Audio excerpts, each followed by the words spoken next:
If you think the cell phone was a 20th century invention, think again.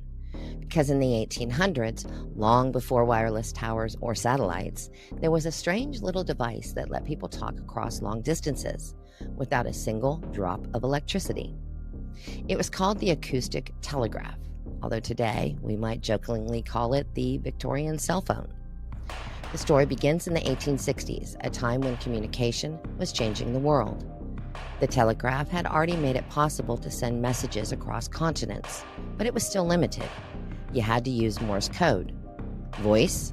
That was considered impossible. Enter a series of inventors who dared to try. Among them was Johann Philipp Reis, a German scientist who built a device capable of transmitting sound through wires. He called it a telephon, from the Greek for distant voice. It could send music and faint words from one room to another. Rudimentary, but revolutionary.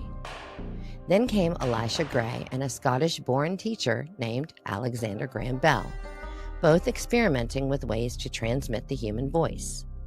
Their paths collided in one of history's most famous patent races. Bell, of course, filed first, and in 1876, he made the call that would echo through time. "Mr. Watson, come here. I want to see you." But not all of these early phones relied on electricity. In fact, decades before Bell's success, inventors had created acoustic speaking tubes, mechanical devices that worked almost like a tin can telephone on steroids. Ships, mansions, and even some public buildings had elaborate systems of pipes running from room to room, letting people carry on conversations through sound vibrations alone.